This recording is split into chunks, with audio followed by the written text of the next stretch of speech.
தினமலர் நேயர்களுக்கு அன்பான வணக்கம். 2026 சட்டமன்ற தேர்தல் வாக்குப்பதிவெல்லாம் நிறைவடைந்திருக்கிறது. வாக்குப்பதிவினுடைய மிக முக்கிய அம்சமாக எக்ஸிட் போல் 2026 இன்று மாலை 6 மணிக்கு அப்புறம் வெளியாக இருக்கு. இந்தியாவில் மொத்தம் 5 மாநிலங்களுக்கான சட்டப்பேரவை தேர்தல் இன்று மாலை 6 மணியோடு நிறைவடைகிறது. லாஸ்ட்டாக வெஸ்ட் பெங்காலுடைய எலெக்ஷன் செகண்ட் ஃபேஸ் முடியுது 6 o'clock. அதுக்கப்புறம் தான் எக்ஸிட் போல் வெளியிடணும் அப்படிங்கிற தேர்தல் ஆணையத்தினுடைய முடிவு. அந்த முடிவின்படி தான் இனி வரப்போகுது. ஸோ இப்போ 5 மாநிலங்களுடைய தேர்தல் முடிவுகள் அப்படிங்கிறது நமக்கு மே 4ஆம் தேதி தான் தெரிய இருக்கு.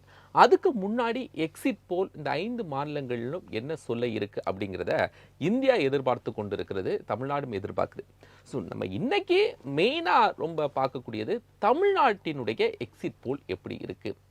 ஏன் தமிழ்நாட்டுடைய எக்ஸிட் போலுக்கு ரொம்ப ஆர்வம் வருது அப்படின்னா, இதுவரைக்கும் கண்டெஸ்ட் பண்ண பார்ட்டிஸ் ஏடிஎம்கே, டிஎம்கே, மற்ற கட்சிகள், அதை தாண்டி புதிதாக வந்திருக்கக்கூடிய டிவிகே போன்ற கட்சிகள் தமிழ்நாடு அரசியல் களத்தில் ஒரு பெரிய மாற்றத்தை உருவாக்கும், இல்லைன்னா வாக்குகளை பிரிக்கிறதுலையோ அல்லது புதிதாக தொங்கு சட்டமன்றம் உருவாகிறதுக்கு வாய்ப்பு இருக்குமோ அப்படின்னு அரசியல் பார்வையாளர்கள் நிறைய கருத்துக்களை முன்வைக்கிறாங்க. அதுதான் ஓரளவுக்கு களத்திலையும் எதிரொலிக்கிறது மாதிரி இருந்துச்சு. பட் இதெல்லாம் பாசிபிள் இல்லை. ஏற்கனவே இருக்கக்கூடிய ட்ரெடிஷ்னலான பார்ட்டிஸ் அவங்களுக்கான வாக்கு வங்கியை யாராலும் நிராகரிக்க முடியாது, அவங்களுக்குன்னு செர்டைன் வாக்கு வங்கி இருக்குது அப்படிங்கிறதுலாம் பல பார்வைகள் இருக்குது. ஸோ நம்ம எக்ஸிட் போல் இருக்கிறதுக்கு முன்னாடி அந்த கருத்து கணிப்புகள் நிறைய வந்திருக்கு.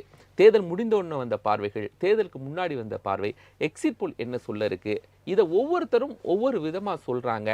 இதெல்லாம் நம்ம ஃபஸ்ட்டு அந்த எக்ஸிட் போல் வர்றதுக்கு முன்னாடி நம்ம பார்க்க இருக்கிறோம். நம்மோடு முன்னாள் ஐஆர்எஸ் அதிகாரி, அரசியல் பார்வையாளர், அரசியலாளர் திரு சரவணகுமரன் ஐஆர்எஸ் இணைந்திருக்காங்க இந்த நிகழ்ச்சியில். சார் வணக்கம். நன்றி, வணக்கம். நன்றி. தினமலர் நேயர் அனைவருக்கும் என்னோட அன்பான வணக்கங்கள். சார், உங்களை இன்னைக்கு நம்ம எக்ஸிட் போலில் பார்க்குறோம். நான் எக்ஸிட் போல் நம்ம 6 o'clock தான் வரப்போகுது.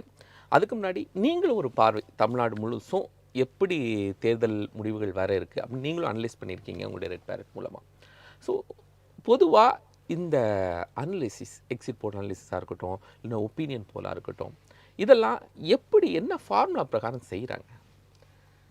இது பியூர் ஸ்டாட்டிஸ்டிக்ஸ் தான். ரெட் பேரட்டுங்கிறது என்னுடைய பழைய டீமு. இந்த டைம் டீம் மாறிட்டே இருக்கும். நிறைய நண்பர்கள் செஞ்சு அது ஒரு கண்டினியூட்டியாக பண்ணுறாங்க. இப்போ ஒவ்வொரு நம்ம தேர்தலை பொறுத்த மட்டும் அந்த ஓட்டு போடுறாங்க மக்கள் போய், அவங்க மனசுக்குள்ளே என்ன இருக்கோ அதை நிறைய நேரங்களில் வீட்டிலோட டிஸ்கஸ் பண்ணாமல் அங்கே போய் போடுவாங்க. இப்போ எலெக்ஷனுக்கு முன்னாடி அவங்க மனசுக்குள்ளே என்ன இருக்குன்னு கண்டுபிடிக்க ட்ரை பண்ணுறோம். அது ப்ரிடிக்ஷன்.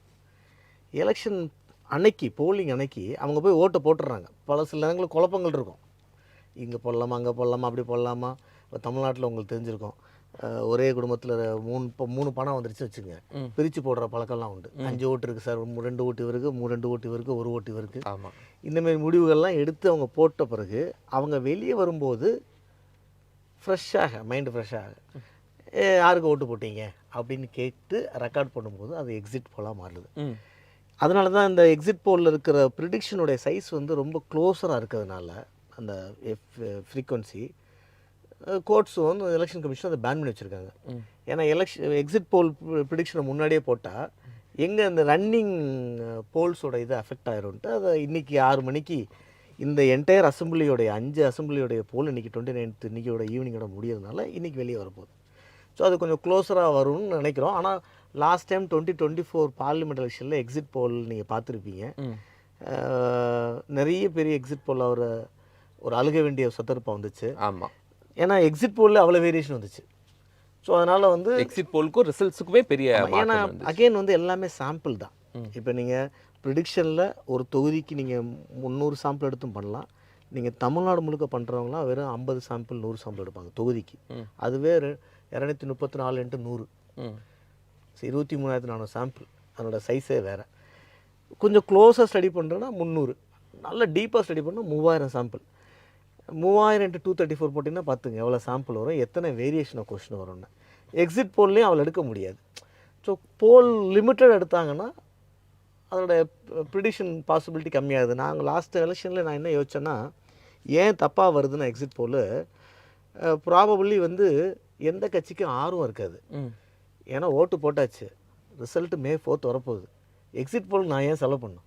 ஓகே 5 நாள் சர்ப்ரைஸ்க்கு நமக்கு உங்களுக்கு இல்லை, எனக்கு இருக்கலாம், கட்சிகளுக்கு என்ன ஆக போகுது? ஓகே அதனால் பெரிய செலவு பண்ணாமல் சின்ன சாம்பிள் எடுக்க சப்போர்ட் பண்ணுவாங்கன்னு நினைக்கிறேன். அதனால தான் வந்து எக்ஸிட் போலோட ப்ரிடிக்ஷன் இன்றைக்கும் நான் கொஞ்சம் எதிர்பார்க்குறது ஒரு ஸ்பிளிட் எக்ஸிட் போல் வரும்னு நான் நினைக்கிறேன். சார் இன்னைக்கு முன்னாடியெல்லாம் ஒரு 1000 சாம்பிள்ஸ் ஒரு அட்லீஸ்ட் எடுக்கிற மெத்தடாலஜி இருந்து இப்போல்லாம் ஒரு 300 சாம்பிள்ஸ் எடுத்து 1000க்கு அதை என்ன பண்ணுறாங்க, மல்டிப்ளை பண்ணுற மாதிரி வச்சுருக்காங்க. பட் அன்னைக்கு 1000 சாம்பிள்ஸ் எடுத்தாங்கன்னா மக்கள் தொகை இன்னைக்கு குறைவாக இருந்து ஒரு சட்டமன்றத்துக்கு ஒரு 50,000 பேர் இருந்தாங்க. இன்னைக்கு சோழிங்கநல்லூர் மாதிரியெல்லாம் பார்த்தீங்கன்னா 5 லட்சம் பேர் இருக்காங்க. ஸோ சாம்பிள்ஸை ரொம்ப குறைவாக எடுக்கிறாங்களோ? 5 லட்சம் பேரில் நீங்கள் 10%னா கூட 50,000 பேர், ம் 1%னா 5,000 பேர். 1% பண்ணுறதே பெரிய கஷ்டம். காஸ்ட் ப்ராசஸ் வந்து வெரி காஸ்ட்லி. சரியா? ஆனால் என்னோட அண்டர்ஸ்டாண்டிங்கில் 3000 சாம்பிள் எடுத்து அவங்களுடைய இன்டென்ஷன் கிளியராக இருக்குன்னு வச்சுங்க. ஒரு ஸ்டாட்டிஸ்டிக்ஸில் அது வந்து ஒரு அரசியல்வாதிக்கு செஃபாலஜிஸ்டுக்குள்ள வித்தியாசம் என்னென்னா, செஃபாலஜிஸ்ட்டுக்கு எமோஷன் இருக்கக்கூடாது. அவர் நம்பரை பற்றி தான் வருத்தப்படணும். ம் யார் ஆட்சிக்கு வரணும் வருத்தக்கூடாது. நிறைய செஃபாலஜிஸ்ட்டுக்கு வந்து எமோஷன் வந்துடுது அரசியல்வாதி மாரி. அரசியல்வாதிக்கு ஆசை இருக்கணும், நம்ம ஆட்சிக்கு வரணும், நம்ம கொள்கை ஜெயிக்கணும், நம்ம கட்சி ஜெயிக்கணும், இந்த மாதிரி இருக்கும். ஸோ நான் எனக்கு யாரெல்லாம் பிடிச்சவங்களோ அவங்கள பார்த்து பேசிகிட்டு இருப்பேன். எனக்கு பார்த்தோன்னே தெரியும் நம்ம கட்சிக்கு ஓட்டு போட்ட மாதிரி தெரியுது, அவங்கள பார்த்து ஒப்பீனியன் கேளுங்கன்னா அவன் பாசிட்டிவாக தான் சொல்ல போகிறான். ஸோ செஃபாலஜிஸ்ட் வந்து அவங்க இன்டென்ஷன் நியூட்ரலாக மக்கள் மைண்ட் என்ன ரிஃப்ளெக்ட் ஆகுது, நான் வந்து பிளைண்டாக நான் கேட்குறேன். அப்போ நான் சாம்பிள் எடுத்து என் கொஷின் ஃப்ரேம் அந்த மாதிரி இருந்துச்சுன்னா நமக்கு வந்து ப்ரிடிக்ஷன் பக்காவாக இருக்கும். ஏன் அதை ப்ரிடிக்ஷன் பண்ணுறோன்னா அந்த ட்ரெண்ட் அனலைஸ் பண்ணுறதுக்கும் அந்தந்த கட்சிகளுக்கு இன்புட்டாகவும் இருக்கும். நிறைய செஃபாலஜிஸ்ட்டு ஒரு லோடடான இன்ஃபர்மேஷனில் போனாங்கன்னா அவங்க யாருக்கு எடுக்கிறாங்களோ அந்த கட்சிக்கே அது யூஸ்ஃபுல் இருக்காது. இவன் நினச்சிட்டு இருப்பாங்க ஜெயிச்சு போயிட்டுருக்குன்ட்டு. இப்போ ரெண்டாவது ஸ்ட்ராட்டஜியில் இன்ஃப்ளூயன்ஸ் ஆகிடுறாங்க செஃபாலஜிஸ்ட்டு. இப்போ ஒரு எக்ஸாம்பிள் சொல்கிறேன். 1971 எலெக்ஷனுக்கும் 76 எலெக்ஷனுக்கும் நீங்கள் டிஃப்ரென்ஸ் பார்த்தீங்கன்னா 77 ஏடிஎம்கே வந்ததுக்கும் அங்கே திமுக ஒரு 40+% இருந்திருப்பாங்க, காங்கிரஸ் ஒரு 30%+ இருந்திருப்பாங்க. எம்ஜிஆர் டிஎம்கேலேருந்து வர்றாரு. இந்த ஸ்ட்ராட்டஜிஸ்ட் என்ன சொல்லியிருப்பாங்க, எம்ஜிஆர் டிஎம்கேலேருந்து வர்றாரு, அது ஈக்குவலாக உடையும், 40+ வந்து 20-20 போகும், காங்கிரஸ் 30% ரிட்டைன் பண்ணிச்சுன்னா காங்கிரஸ் ஜெயிச்சிடும், ஸோ திமுகவும் அதிமுக ஓட்டை பிரிக்கும் அப்படின்னு அவங்க ஸ்ட்ராட்டஜி பண்ணியிருப்பாங்க. இந்த எமோஷனை செஃபாலஜிஸ்ட் ஏற்றுட்டாருன்னு வச்சுங்க, ஈ கேனாட் ரீடு. அன்றைக்கி யாருமே ரீடும் பண்ணல. ஆனால் அவனுக்கு உண்மையில் என்னாச்சு, காங்கிரஸ் 20% போயிடுச்சு, டிஎம்கே இழந்துச்சு, ஆனால் காங்கிரஸ் 20% போயிடுச்சு, ஏடிஎம்கே 33%ல ஜெயிச்சுட்டு போயிடுச்சு.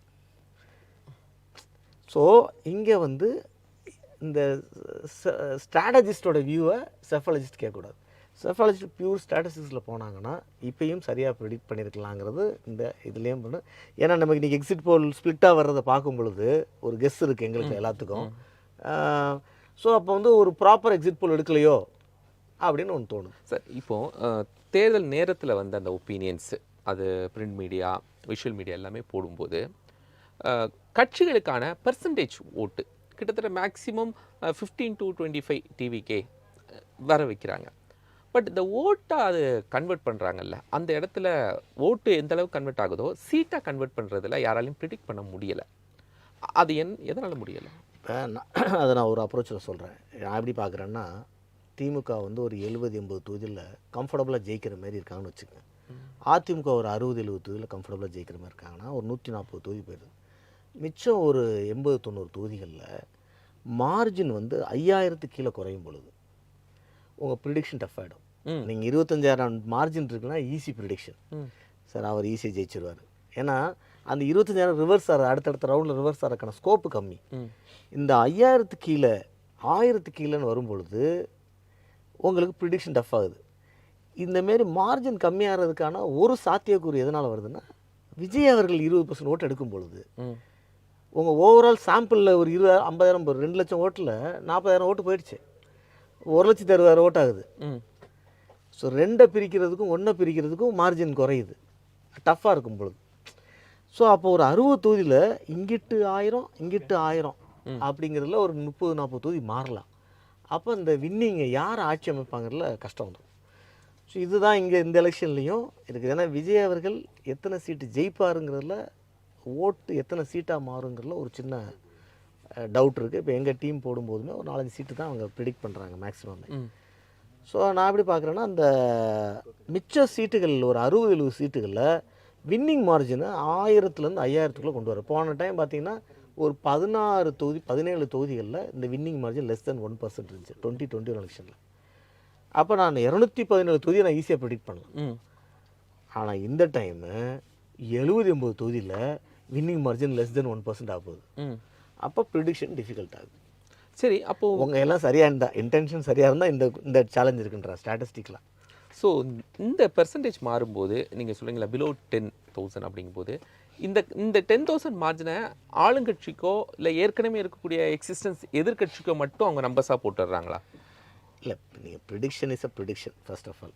அதில் ஒன்றும் நம்ம மாற்று கருத்து இல்லை. இது யாருமே இன்னொன்று மக்கள் மனசை அவ்வளோ ஏன் மக்கள் தீர்ப்பை மகேசன் தீர்ப்புன்னு சொல்கிறேன்னா, மக்கள் மனசை புரிஞ்சுக்கிறது கஷ்டம், மகேசன் மனசை புரிஞ்சுக்கிறது கஷ்டம். எல்லாரும் ஒன்று சேர்ந்தால் மகேசன் மாரி தீர்ப்பு கொடுப்பாங்க அப்படின்னு அதை புரிஞ்சுக்கிறது அவ்வளோ ஒன்றும் இல்லை. ஸோ நம்ம என்ன பண்ணுறோன்னா, அவங்க ஒரு தொகுதியில் 3000 ஓட்டு எடுக்கிறாங்கன்னா அதில் ஒரு 1200 பேர் ஒரு கட்சிக்கு கொடுக்குறாங்கன்னா, ஒரு ஓட்டை கொடுக்குறாங்கன்னா, சாம்பிளில் கொடுக்குறாங்கன்னா, நம்ம 1200 தொகுதிக்கு அப்படி நம்பராக மாற்றுவாங்க. அது மெஜாரிட்டியாக வரும்போது அந்த தொகுதியை ஜெயிச்சதாக மாற்றுவோம்.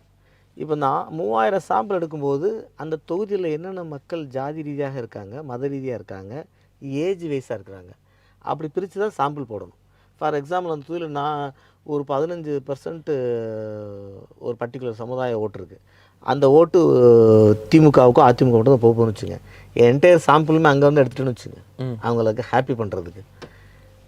சார் எவ்வளோ பேர் எடுத்தீங்க சார்? 500 பேர் எடுத்தோம் சார். 3000 பேர் எடுத்தோம் சார். 3000 பேர் என்ன சார் சொல்கிறாங்க? 2000 பேர் இந்த கட்சி சொல்லிட்டாங்க சார். முடிஞ்சு போச்சு. நீங்கள் உங்களே ஏமாற்றிக்கிறீங்க, அவ்வளோதான். ஸோ நம்ம அந்த 3000 ஓட்டை உண்மையான அந்த டெமோக்ரஃபியில் பிரித்து அதே சைஸில் 3,30,000 ஆக்கி அந்தந்த கம்யூனிட்டிலேருந்து அந்தந்த ஏஜ் குரூப்லேருந்து ஒருத்தர் எடுத்து நீங்கள் கேட்டு அது ஏன்னா மக்களுமே ஒரு 20 உண்மையை சொல்ல மாட்டாங்க. இப்போ நான் என்ன பார்க்குறேன்னா, இந்த தேர்தலில் தாவேகாவோட இதில் பார்க்கும்போது நிறைய ரீல்ஸ் வருது. இந்த ரீல்ஸ் ரீல் மேலே இருக்க மோகத்தில் போடுறாங்களா, உண்மையில் ஓட்டு போட்டு போடுறாங்கன்னு எனக்கு தெரில. சில பேர் ஓட்டு போட்டு ரீல் போடுவாங்க, அவரை பார்த்து ஒரு 5 பேர் ரீல் போடுவாங்க, அவங்க ஓட்டு போட்டிருப்பாங்க நமக்கு தெரியாது. ஸோ அதை வச்சு நம்ம ஒரு கால்குலேஷன் போட முடியாது சார். இப்போது மணி அப்படிங்கிறது எலெக்ஷனில் அதுவும் ஆல் ஓவர் இந்தியாவில் தமிழ்நாட்டில் தான் கொஞ்சம் அதிகம் இல்லை, சவுத்தில் ஜாஸ்தி நான் பார்க்குறேன். தமிழ்நாடு, ஆந்திரா, என்னோட அண்டர்ஸ்டாண்டிங்கில் தமிழ்நாடு, ஆந்திரா, கர்நாடகா. முன்னாடியெல்லாம் நம்ம கேள்விப்பட்ட விதத்தில் எந்த ஏரியாவில் உள்ளவங்களுக்கு தேவையோ கொடுத்தா யாரெல்லாம் வாக்கு போடுவாங்களோ, இதான் நம்ம அவுட் ஆஃப் சிலபஸ் தான், பட் கொடுத்தா யார் வாக்கு போடுவாங்களோ அவங்களுக்கு அது போய் சேரும். இப்போல்லாம் 80% 100% கொடுக்கணும், யாரையும் விட்டுறக்கூடாது, வேணுமோ வேண்டாமோ கவர்மெண்ட் ஸ்கீம் மாதிரி போயிடணும் அப்படின்னு. அப்போது நீங்கள் ஒருத்தர்கிட்ட போய் போட்ட பிறகு நீங்கள் யாருக்கு போட்டிங்கன்னு கேட்டால் அந்த இடத்துல அது சிக்கலாக வந்துருமோ? ஏன்னா 2 பேர்ட்டையுமே வாங்குறாங்க. இன்னும் சொல்லப்போனால் 3ஆவதாக ஒரு நபர் அப்படின்னா கூட இது எங்கள் காசு வாங்கணுங்கிற நிலைமைக்கு போயிட்டாங்கல்ல. அப்புறம் தேர்ட் பார்ட்டி கேட்கும்போது அவங்களுக்கு எப்படி சொல்ல முடியும்? இல்லை, மக்களும் அரசியல்வாதி ஆகிட்டாங்க, அதை ஒத்துக்கிட்டாங்க, நீங்களும் ஒத்துக்கிட்டீங்க, அந்த மாதிரி தான் அது இருக்குது. நீங்கள் சொன்னது சரி. அதாவது முந்தைய எலெக்ஷனில் எப்படி இருக்குன்னா, 2 விதமான பேமெண்ட் பேட்டர்ன் நம்ம பார்க்குறோம். இப்போ இந்த பேர் கட்சிக்கு ரொம்ப விசுவாசமாக இருப்பார், அவர் பணம் வாங்க மாட்டார், அவர் கொடுக்க மாட்டார், அவர் பணம் செலவு பண்ணிட்டு இருப்பார். 2வது கட்சிக்கு விசுவாசமாக வரும், ஆனால் பணம் கொடுக்கலன்னா கொஞ்சம் அவருக்கு ஃபஸ்ட்டு கொடுத்துருவாங்க. அவங்க தான் அவங்களோட பிரைம் ஓட்டு. ஒரு 2 லட்சம் ஓட்டில் 1 லட்சம் ஓட்டை ஃபோக்கஸ் பண்ணுவாங்க, அது அவங்களோட பிரைம் ஓட்டு. அது அப்படி வந்துடும். கொடுக்குற ஓட்டு அந்த நம்ம ஒரு 10,000 பேர் கொடுத்தா 10,000 ஓட்டு வந்துடும். நம்ம ஏன்னா அவர் அந்த இன்னொரு கட்சியோட விசுவாசி இல்லை, அவர் போட்டுருவார், இந்த கட்சிக்கு தான் போடுவார். அது மாதிரி அடுத்த கட்சியும் பிளான் பண்ணோம். அப்புறம் நடுவில் ஒரு சில ஓட்டுகள் அவர் கோவத்தில் இருக்கார் சார், பணம் கொடுத்தா சரியாக வந்துடணும். இப்போ இதெல்லாம் அது கட்டமைப்புன்னு சொல்கிறோம் இல்லையா கட்சியில். இந்த திமுக அதிமுகவில் இந்த கட்டமைப்பு ரொம்ப ஸ்ட்ராங், மற்ற கட்சிகளில் கிடையாது. யாருக்கு கொடுக்குன்னே தெரியாது. அந்த ஊரில் போய் இந்தந்த வீட்டில் இந்தந்த ஆள்கிட்ட அது வீட்டில் யார்கிட்ட கொடுக்கணுன்னு இருக்குது. நீங்கள் மாற்றி கொடுத்தீங்கன்னா ஓட்டு வராது. ஸோ இது வரைக்கும் அவங்க கீ பிளேயர் வச்சு அதுதான் அந்த கட்சி கட்டமைப்புடைய ஸ்ட்ரென்த்து அந்த பர்டிகுலர் விஷயத்தில் சொல்கிறேன். ஸோ இப்போ என்ன இந்த ட்ரெண்ட், இந்த எலெக்ஷனில் என்ன ட்ரெண்டு நம்ம பார்க்குறோம் அப்படின்னா, ஆல்மோஸ்ட் நீங்கள் சொன்ன மாதிரி ஒரு யூனிஃபார்ம் பாலிசி. நீங்கள் வாங்கிக்கிங்க, போடுறனா போடுங்க, போட்டேன். ஏன்னா அவங்க தமிழ் மக்களுடைய மனசாட்சியை அரசியல்வாதிகள் நம்புகிறாங்க. இன்னும் அந்தளவுக்கு அரசியல்வாதி அவங்க ஆளை ஏதோ ஒன்று போட்டுருவாங்கப்பா. இல்லை, சத்தியம் வாங்குறதுக்கெலாம் நேரம் இல்லை. ஆமாம். சத்தியத்தோட பவர் கொஞ்சம் குறைஞ்சிருச்சு. ரெண்டாவது ஓட்டு இப்போ கடைசி அந்த 2-3 வாரத்தில் டிவிக்கோட எமர்ஜென்சி பயங்கரம். சோஷியல் மீடியா எல்லாத்துலையும் எங்கே பார்த்தாலும் ஒரு சவுத்தம் வரும்போது எல்லாருக்கும் ஜெயிக்கிறதுல ஒரு டவுட் வருது. அப்போ நான் பிரச்சாரம் பண்ணுறது, கொள்கையை பற்றி பேசுகிறத தாண்டி எனக்கு இருக்கிற ஒரு ஆயுதம் என்கிட்ட அதுவாக இருந்தால் அதை ஏன் ரெஸ்ட்ரிக்ட் பண்ணிவிட்டு கொடுத்துருவோம், போராட்டாலும் பரவாயில்ல. எனக்கு தெரிஞ்ச அந்த அடுத்த கட்சி வேட்பாளருக்கு மட்டும் கொடுக்கல, இது எல்லாரும் மற்ற எல்லாத்துக்கும் போயிருக்கு. ஸோ அந்த மாதிரியான பாலிசியும் இந்த எலெக்ஷனில் நான் பார்க்குறோம். இல்லை நம்ம என்ன இப்போ சமீபத்தில் விஜய் அந்த கட்சி சார்ந்தெல்லாம் வரும்போது எல்லாரும் யூனிஃபார்ம் போட்டுட்டு போயிருந்தாங்க. அப்போ என்னென்னா இந்த யூனிஃபார்ம் போட்டு ஓட்டு போட போகும்போது அந்த வீட்டுக்கும் கொடுத்துருக்காங்க. அந்த கொடுத்தவர் அந்த பூத்தில் நிற்கிறாரு. அப்போ என்ன பண்ணிட்டாங்கன்னா, ஐயோ டே காசு வாங்கினவர் அங்கே நிற்கிறாங்க அப்படின்னு சொல்லிட்டு 2வது யூனிஃபார்ம் மாற்றிட்டு வேறு ட்ரெஸ்ஸில் போய் என்ன பண்ணுறது. இது திருச்சியில் நடந்த ஒரு விஷயம், ரியலாக நடந்தது. ஸோ இந்த அதில் ஒரு ஆர்டர் ஸ்பைஸ் இருக்குது. அந்த யூனிஃபார்மே இவங்க கொடுத்த காசு தான் வாங்கியிருக்காருன்னு சொல்லி வாங்கியிருக்காங்க. இது ஒரு பாட்டில் நடந்த விஷயம். அப்போது இதில் எங்கே ரொம்ப அக்யூரஸியாக இருக்கும் பாரு. எக்ஸிட் போலுங்கிறது ஸ்ட்ராங் மேத்தமெட்டிக் அனாலிட்டிக் நம்ம பண்ணுறோம். பட் அதில் அந்த டேட்டாஸ் எடுக்கிறதுல நமக்கு இருக்கக்கூடிய சிரமம் இல்லை. இந்த பண விஷயத்தை நம்ம கொஞ்சம் கேஷுவலாக பேசினா கூட ஒரு பெயின்ஃபுல்லான விஷயந்தான். இது தமிழக அரசியலும் எலக்ட்ரேட்டும் மாற வேண்டிய ஒரு கண்டிப்பான சப்ஜெக்ட்டு. இருந்தாலும் இன்றைக்கி நடக்கிற ஒரு நிதர்சனத்தோடு நம்ம வாழ்ந்துட்டுருக்கோம். இல்லை, அது எக்ஸிட் போலில் வந்து இப்போ அந்த ஓட்டு போட்ட நபர் வந்து இது வந்து எனக்கு நான் இந்த கட்சிக்கு தான் ஓட்டு போட்டேன்னு சொல்லும் பொழுது ஏன்னா அது ஓட்டு ஆயிடுச்சு, ஒரு ஆக்ஷன் முடிஞ்சிருச்சு. முன்னாடி சொல்லும்போது ப்ரிடிக்ஷனு, அதுக்கப்புறம் மூடு மாறலாம். இப்போ ஓட்டு போட்டதுனால அந்த ஒரு 5 தொகுதிக்கு 3000 சாம்பிள் எடுக்கிறாங்கன்னா அதில் ஒரு 1400 பேர் கட்சி பேர் சொன்னாங்கன்னா இந்த ஸ்ப்ரெட்டில் கண்டிப்பாக அதில் ஒரு 90% பர்ஃபெக்டாக இருக்கும். 10% தான் தப்பு இருக்கும். இந்த டைம் நமக்கு ஒரு சேலஞ்ச் என்ன இருக்குன்னா, இந்த ஓட்டு போட்டவங்களாம் ரீல்லேயும் போட்டாங்க. டிவி கேக் போட்டவங்களாம் நிறைய ரீல்ஸ் போட்டிருக்காங்க, நீங்கள் அதை பார்த்துருப்பீங்க. ஸோ அப்போ அந்த ரீலை பார்த்து ஒரு 10 பேர் ரீல் போடும்போது அந்த கவுண்ட்டை பார்க்குறாங்க மக்கள். அது எக்ஸிட் போல் கிடையாது. எக்ஸிட் போலுங்கிறது ஒரு ப்ராப்பராக ஸ்டடி பண்ணி இந்த இப்போ பேண்ட் போட்டு போடுறது எக்ஸிட் போல் கிடையாது. நீங்கள் அப்படி பார்த்தீங்கன்னா ஒரு பூத்துக்கு 1000 ஓட்டில் எத்தனை பேர் பேண்ட் போட்டு போனாங்க பாருங்கள். ஒரு 25 பேரோட இருக்க மாட்டாங்க. அதை வச்சு நீங்கள் வந்து ஓட்டை போட முடியாது. அப்படின்னா 25 பேர் தான் ஓட்டு பெற்றிருப்பாங்கன்னு அர்த்தம் ஒரு பூத்துக்கே. அதை தாண்டி நிறைய பேர் போட்டிருப்பாங்க. இந்த பேண்ட்டு போட்டிருக்க மாட்டாங்க, பட் ஓட்டு போட்டிருப்பாங்க கட்சிக்கு. சார் ஒவ்வொரு எலெக்ஷனுக்கும் சார், இப்போது பார்லிமெண்ட் எலெக்ஷனாக இருக்கட்டும், அசம்பிளி எலெக்ஷனாக இருக்கட்டும், ஒரு ப்ரெடிக்ஷன் வந்துடும். அந்த ப்ரெடிக்ஷன் அதுக்கப்புறம் எக்ஸிட் போல் அனலிசிஸ், இந்த எக்ஸிட் போல் ரெண்டுமே ஒரு நம்பர் கொடுப்பாங்க, அது அப்படி மாறும்.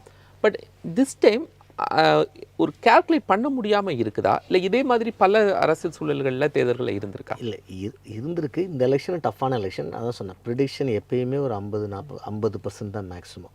நம்ம உங்களுக்கு தெரிஞ்சிருக்கும் அந்த மகாபாரத்தில் கதையை, ஒரு அஸ்ட்ராலஜியில் மேக்ஸிமம் ப்ரிடிக்ஷனே 50% தான் அங்கே கணக்கு உண்டு. அதே தான் ப்ரிடிக்ஷனுக்கு வரும். ஸ்டாட்டிஸ்டிக்ஸ் தான் இருந்தாலும் அவ்வளோதான், அதுக்கு மேலே அதுக்கு எஃபிஷியன்சி கம்மி தான். எக்ஸிட் போலில் ஒரு 80-90% போகலாம். ஆனால் இந்த டைம் அந்த எக்ஸிட் போல்லே அந்த கஷ்டம் என்னென்னா, உங்களுக்கு எங்கெல்லாம் தொகுதிகளில் போட்டிகள் ரொம்ப மார்ஜின் கம்மியாக இருக்கும். நீங்கள் ஒரு 100 ஓட்டுகள் ஒருத்தர் ஜெயிக்கிறான்னு வச்சுங்க, அவர் எப்படி நீங்கள் ப்ரிடிக்ட் பண்ணுவீங்க? உங்கள் சாம்பிள் 3 லட்சத்தில் 3000 நீங்கள் நிறைய இந்த இவங்க இதெல்லாம் பார்த்துருப்பீங்க. 300 சாம்பிள் எடுத்திருக்காங்க, 148 147 148 சோன்சோ வெற்றின்னு போட்டாங்க. அடுத்து 146, அவங்க 144 வரைக்கும் இழுபறி வச்சுருக்காங்க. 143, நீங்கள் 5 ஓட்டை வச்சு ஒருத்தர் வெற்றி ஒருத்தர் சொல்லுவீங்க. அது எப்படி ஒரு பர்ஃபெக்டாக இருக்க முடியும்? அதே தான் இதுலேயும் வரும். அது மார்ஜின் கம்மியாக இருக்கும்போது நீங்கள் அந்த 3000 3 லட்சம் ஆக்கும்போதும் அந்த 300 தான் நம்பர், திருப்பி டிஃப்ரென்ஸ் 300 வந்து நிற்கிது. ஸோ அந்த ப்ரிடிக்ஷனால் தான் அந்த எக்ஸிட் போலுமே ஸ்பிளிட்டு வருது.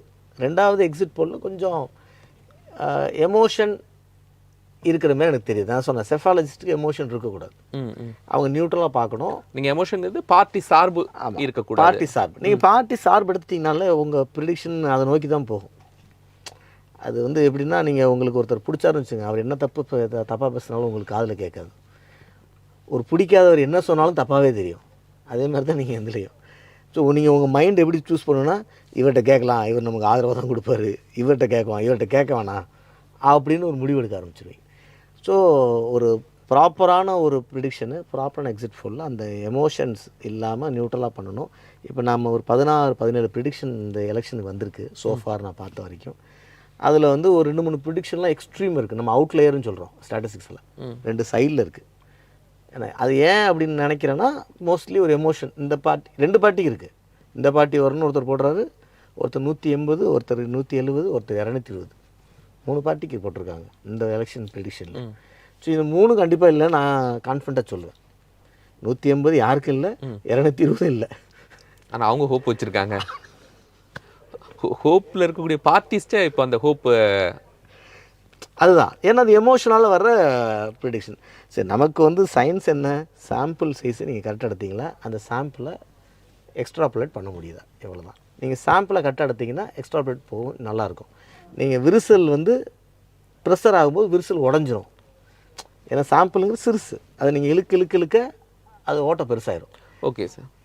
ஸோ அதை வந்து நம்ம எவ்வளோ பர்ஃபெக்டாக பண்ணுறோமோ அந்த அளவுக்கு உங்களுக்கு ரிசல்ட் வரும். ஒரு கட்சிகள் வேலை பார்க்குறதுக்கு சொல்கிறேன், ப்ரிடிக்ஷன் வேலை பார்க்குறதுக்கு தானே மெயினாக. ட்ரெண்டு நல்லா இல்லைன்னா அதுக்கு என்ன பண்ணுறோம், மக்களுக்கு என்ன அறிக்கை கொடுத்து நல்லா வருங்கிறது. இதில் ஒரு இது சார், இந்த முறை ஒப்பீனியன் போல் அது நடக்கும்போது அப்போ ஒரு இது எடுத்தாங்க, ஒப்பீனியன்ஸ் எடுத்தாங்க, ப்ரெடிக்ஷனுக்காக எடுத்தாங்க. அப்படி எடுத்து கொடுத்ததை ராங்காக பண்ணிட்டாங்க, மக்கள் மனசில் உண்மையாக என்ன இருக்குது அப்படிங்கிற செய்தியை ஒப்பீனியனுக்கு கொண்டு வரல அப்படின்னு political parties, already existing political parties அவங்க திங்க் பண்ணாங்களா? இல்லை, இந்த எலெக்ஷனில் ஏன் அது நீங்கள் அந்த கேள்வியை யோசிக்கிறீங்கன்னா, ப்ராப்ளி இந்த 2 வாரத்தில் தாவேகாவோட எமர்ஜென்சி சோஷியல் மீடியாவில் கொஞ்சம் பிரம்மாண்டமாக இருந்துச்சு. அவருக்கு வர்ற கூட்டத்தையும் நிறைய பேரால் ப்ரிடிக்ட் பண்ண முடியல. இது உண்மையான கூட்டமா, இப்படி கூட்டம், இந்த கூட்டம் ஓட்டாக மாறுமா அப்படிங்கிற விஷயம். ஏன்னா டிசம்பரில் வரைக்கும் இருந்த ஒப்பீனியன் போல் எல்லாத்துலேயுமே ஒரு 2 இந்த தாவேக்காக்கு சீட்டு பெருசாக கொடுக்கல, 4 சீட்டே கொடுக்கல. 140, 180 கம்ஃபர்டபுள் வின்னிங் ஒரு பார்ட்டிக்கு 2 பேரும் போட்டுட்டு இருந்தாங்க. ஸோ இந்த மாதிரியான ஒரு ஸ்டாட்டிஸ்டிக்ஸில் அப்போ உள்ள மக்கள் மத்தியில் ஒரு இவருக்கு ஆதரவாக ஒரு ஃபோர்ஸ் இருக்குது, அதை இவங்க ஒழுங்காக ப்ரிடிக்ட் பண்ணலையாங்கிற ஒரு கேள்வி வரும். இப்போ நான் எப்படி பார்க்குறேன்னா, இந்த எலெக்ஷனுங்கிற ப்ராசஸில் ஒரு டிசம்பர்லேருந்து கட்சிகள் வேலையை ஆரம்பிச்சிடும். மக்கள் ஜனவரியில் அந்த வேலையை ஆரம்பித்து இந்த திட்டங்கள் வருது, பத்திரிகைகளில் செய்தி வருது, எலெக்ஷன் வந்தோடனே இவங்களும் யோசிக்க ஆரம்பிச்சிடுவாங்க. இது ஒரு என்ன சொல்கிறது, அதுதான் ஒரு திருவிழான்றோம். நம்ம எல்லோரும் காப்பு கட்டி விரதத்தில் இறங்கி, நான் நிற்கலை கேண்டிடேட், ஆனால் நான் யாருக்கு ஓட்டு போடுறேங்கன்னா நான் டிபேட் பண்ண ஆரம்பிச்சிடுவேன். ஸோ இந்த எமோஷன் போயிட்டே இருக்கும். இதில் இந்த ஒரு ஸ்டேஜில் வந்து ஒரு வேவ் செட் ஆகும் நார்மலாக. அது வேவ் தின்னாக இருக்கலாம், இல்லை ரொம்ப ஸ்ட்ராங்காக இருக்கலாம். இந்த டைம் ஒரு தின் வேவ் இருந்துச்சு என்னையா. ஸோ நம்ம எப்படி பார்க்குறோன்னா, அந்த கடைசி ஒரு 4 வாரத்தில் மக்களில் வந்து நிறைய இந்த ஆன்டி இன்கம்பன்சி ஃபேக்டர்ஸ், என்னோடய ஒப்பீனியனில் நிறைய ஆன்டி இன்கம்பன்சி ஃபேக்டர் வந்து டிவிகே பக்கம் கொஞ்சம் மூவ் ஆகுறத பார்க்குறோம். அப்போ அது சடனாக அந்த பக்கம் ஃபுல்லாக அது வரைக்கும் ஏடிஎம்கே, ஏன்னா அடுத்த ஆல்டர்னேட்னா ஆன்டி இன்கம்பன்சிக்கு கண்ணு தெரியாது, காது கேட்காது. இப்போ இருக்கிற ஆள் இருக்கக்கூடாது, இவ்வளோதான் ஆன்டி இன்கம்பன்சி ஃபேக்டர். அவங்களுக்கு வந்து இப்போ இருக்கிற ஆள் கன்டினியூ பண்ணக்கூடாது, புது ஆள் வரணும். அந்த ஆள் யார் அப்படின்னு அவங்களுக்கு தெரியாதப்ப அவங்க ஏடிஎம்கே நினச்சிட்டே இருந்திருப்பாங்க. சடனாக டிவிகேங்கிற ஃபோர்ஸ் மொமெண்டம் எடுத்தோன்னே, ஏன் இவருக்கு போகக்கூடாது, இவர் ஜெயிச்சிருவார், வேஸ்ட்டு பண்ண மாட்டாங்க ஓட்டை. மக்கள் வந்து ஓட்டை வேஸ்ட்டு பண்ண மாட்டாங்க, ரொம்ப கான்சியஸ் இருப்பாங்க. வேஸ்ட் பண்ணுற ஆளுங்க வேறு 5 லட்சம் பேர் தான். 4 கோடி 88 லட்சத்தில் இந்த வருஷமும் நோட்டா வந்து ஒரு 5 லட்சம் தான் வேஸ்ட் ஆகுது. ஸோ மக்கள் மிச்சம் 4 கோடி பேரும் ரொம்ப கான்சியஸாக அது பண்ணுறாங்க. சில நேரத்தில் இந்த முறை நோட்டா ஓட்டு குறையுமா? அதே 5 லட்சம் இருக்குன்னு நான் நம்புகிறேன். ஏன்னா 4வது கட்சி மேலேயும் ஒரு சாராருக்கு நம்பிக்கை இல்லை. ஆன்டி இன்கம்பன்சி ஜெயிக்கிற சைடு போனாலும், ஸோ என்னோடய அண்டர்ஸ்டாண்டிங்கில் அந்த 5 லட்சம் குறைய போகிறதில்ல. லாஸ்ட் டைம் அரௌண்ட் 4-5 லேக்ஸ், இந்த வருஷம் அது மெயின்டைன் ஆகும்னு நம்புகிறேன். மக்களும் வந்து ஒப்பீனியன் போலில் சில நேரங்களில் நீங்கள் பார்த்துருப்பீங்க, 2006 என்ன உண்மையை சொல்ல மாட்டாங்க. எப்படி கவர்மெண்ட் சர்வெண்ட்டு இந்த இன்டெலிஜென்ஸில் இருக்கவங்களே ஆட்சியில் இருக்கவங்கள்ட்ட உண்மையை சொல்ல மாட்டாங்க. ஏன்னா உண்மையை சொன்னால் எங்கள் நமக்கு பிரச்சனை வந்துடுமோ, அப்படி இழுத்துட்டே போவாங்க. ஜவா எப்படி இருக்குது, மக்கள் நல்லா இருக்காங்களா, சூப்பர் சார், எல்லாம் அருமை சார், அப்படி தான். அதேமாரி தான் மக்கள் இருப்பான். ஏன்னா எதுக்கு இப்போ போய் நெகட்டிவாக எக்ஸ்ப்ரெஸ் பண்ணிவிட்டு, எலெக்ஷன் க்ளோஸாக வரட்டும், க்ளோஸாக ரொம்ப எக்ஸ்ப்ரெஸ் பண்ணுவோம் அப்படின்னா. ஸோ அந்த நேரத்தில் opinion poll, December opinion poll நாமளாக ரிஃப்ளெக்ட் ஆகாது. நல்லா போய்ட்டுருக்கல சார், போட்டலாம் சார்மா, மனசுக்குள்ளே வச்சுட்டே இருப்பாங்க, எப்படி இந்த ஆட்சியை இந்த டைம் காலி பண்ணி ஆகணுன்ட்டு. ஸோ இதனாலேயும் வேரியேஷன் வரலாம். பட் இந்த முறை வேரியேஷனுக்கான காரணம் இந்த ஆன்டி இன்கம்பன்சி ஃபேக்டர் ஒரு வேவாக தாவேக்க பக்கம் போனது. அப்படின்னு நான் பார்க்குறேன். அதனால தான் அதிமுகவுக்கு கொஞ்சம் பாதிப்புகள் இதில் இருக்குது. அவங்க ஆட்சிக்கு வராமல் போகிறதுக்கு ஒரு வாய்ப்பு, ஒரு காரணம் இருக்கும்னா அது இந்த ஃபேக்டராக இருக்கலாங்கிறது என்னுடைய அண்டர்ஸ்டாண்டிங். இப்போ தமிழ்நாட்டில் ரீஜனல் பேஸ் இது பிரியுதா அல்லது ஆல் ஓவர் தமிழ்நாடு ஒரே மாதிரி இருக்குது? இல்லை, எங்களோட அண்டர்ஸ்டாண்டிங்கில் பார்க்கும்போது கண்டிப்பாக எல்லா டைமும் தமிழ்நாடு பெரிய ஸ்டேட்டு, அதனால் ரீஜன் வைஸ் ஒரு வேரியேஷன்ஸ் கண்டிப்பாக இருக்கும். ஸோ இந்த டைம் வந்து வெஸ்டர்ன் பெல்ட்டில் போன டைம் அதிமுக நல்ல ஒரு grip வச்சுருந்தாங்க. அந்த grip இந்த டைம் இருக்காதுங்கிறது ஒரு அண்டர்ஸ்டாண்டிங்காக இருக்குது. அதில் ஒரு பாதிக்கு மேலே திமுக அட்வான்டேஜ் எடுக்கலாம். ரூரலில், அர்பன் ரூரல் பார்த்தீங்கன்னா ரூரலில் டிஎம்கே ஏடிஎம்கேக்கும் ஃபைட்டு ஜாஸ்தி. ஏன்னா அங்கே தாவேக ஃபேக்டர் கம்மியாக இருக்குது. அர்பனில் தாவேக ஃபேக்டரோட கன்ஃபியூஷனில் இந்த மார்ஜின் தின்னாயிடுது. இன்ஃபேக்ட் தாவேக சில இடங்களில் அதிமுக அதிகம் வாங்குது அர்பன் ரூரல்களில். இது எல்லா ஜோன்லேயும் இருக்குது. சவுத்தில் லாஸ்ட் டைம் திமுக கொஞ்சம் அட்வான்டேஜ் இருந்தாங்க, இந்த டைம் அட்வான்டேஜ் மெயின்டைன் பண்ணுறாங்க. ஏன்னா நிறைய தொகுதிகளில் இந்த சசிகலாமாவோட வேட்பாளர்களும் ஓட்டை பிரிக்கிறாங்க. அது அதிமுகவுக்கு போகிற ஓட்டு, அது உங்களுக்கு தெரிஞ்சிருக்கும். ஸோ அந்த இதனாலையும் அதிமுகவுக்கு சில டிஸ்அட்வான்டேஜ் இருக்குது. போன டைம் வந்து டெல்டாவில் திமுகவுக்கு ஒரு எட்ஜ் இருந்தது, நல்ல grip இருந்துச்சு. ஆனால் இந்த டைம் அவ்வளோ grip இல்லை. ஸோ அதில் வந்து ஏடிஎம்கே பெனிஃபிட் எடுக்குது. நார்தர்ன் ஜோனில் லாஸ்ட் டைம் பிஎம்கே அவ்வளோ ஷைன் பண்ணல, இந்த டைம் அவங்க ஷைன் பண்ணுறாங்க. ஸோ அந்த லாஸ்ட் டைம் விட்டதை அவங்க இந்த டைம் எடுக்கிறாங்க. சென்னை சவுத் ஜோன் திருநெல்வேலியில் வந்து அவங்களுக்கு வந்து அங்கே ஃபேக்டர்ஸ் வந்து இந்த கோஸ்டல் ஏரியா ஜோன் அப்படிங்கிறது தனியா அந்த முறை கோஸ்டல் ஜோன். கண்டிப்பாக அது கோஸ்டல் ஜோனில் இந்த நம்ம புயலுக்கு யூஸ் பண்ணுற வார்த்தை இருக்குது பாருங்கள், கேடிசிசி, காஞ்சிபுரம், தாம்பரம், அதெல்லாம் அந்த ஜோன்லாம் வந்து டிவிகேவுடைய ஒரு ஸ்ட்ரென்த் ஏரியாவாக இருக்குதுன்னு அவங்க சொல்கிறாங்க.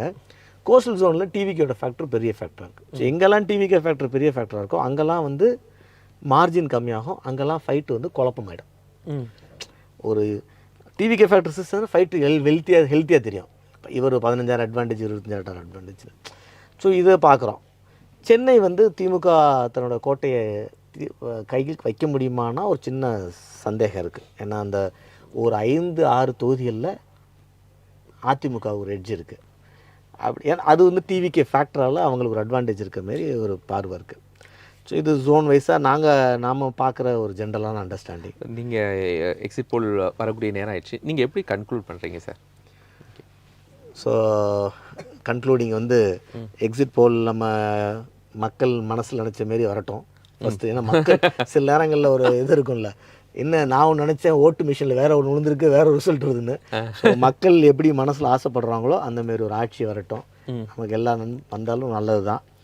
ரெண்டாவது வந்து இந்த மாதிரியான எலெக்ஷனில் தான் அரசியல் கட்சிகளுக்கு நம்ம வந்து ஒரு மக்கள் வந்து ஒரு மனசுக்குள்ளே ஒரு பயத்தை கொடுக்குறோம்.